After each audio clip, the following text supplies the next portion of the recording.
Okay, now I want to talk about a few things about who gets infected and how we can avoid infections.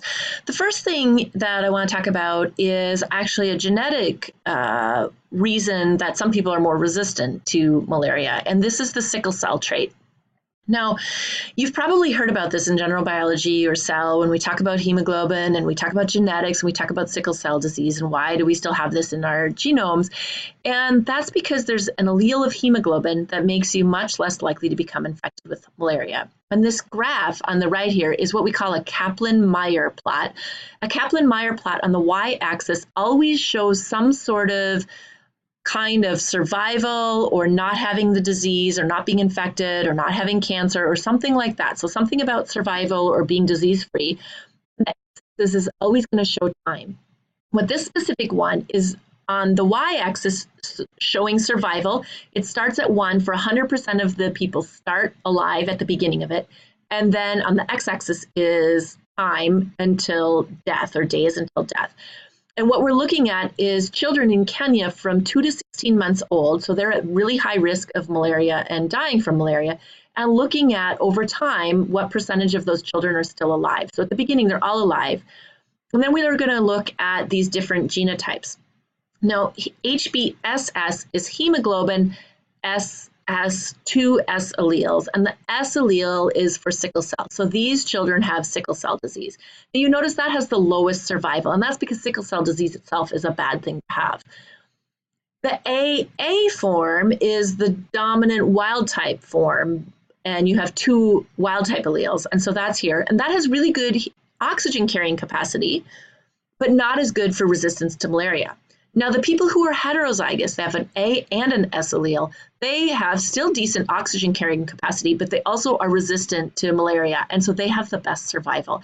And so this is why in populations of people who have descended from people living in Africa, have a much higher rate of this S allele because those populations have lived for a long time in places where protection against malaria was really important. Now, we also can acquire immunity. So the hemoglobin trait is a genetic thing. We can acquire immunity over time by having an infection. And so when you're first infected, that first infection might be more severe, but then you're going to acquire a partial immunity. So when you get infected in the future, the infections are more mild. And in areas like Africa, where the infection rate is really high, children usually develop this acquired immunity by 2 to 5 years old if they don't die from the first round of malaria that they get. So if they survive, they'll get this in partial immunity. People who live in areas where the infection rates are lower, like in Asia, they'll see infections in all age groups because they might not get that first infection until they're a little older, and that means epidemics can occur.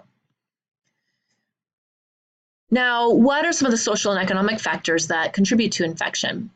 Poverty is one of the biggest things. Poor and rural populations lack access to things like bed nets and housing that would protect from these night-biting mosquitoes. So these Anopheles mosquitoes usually bite at night.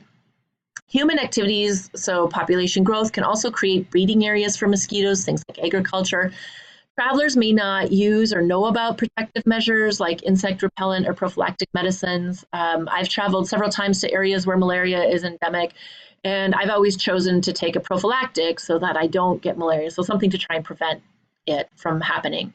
War and migrations can also expose non-immune populations to mosquitoes as whole refugee populations move, and they are not going to have access to the sorts of things that are protective measures.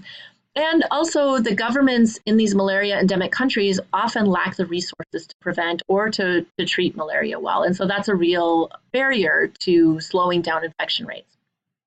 Now, what can we do to prevent malaria?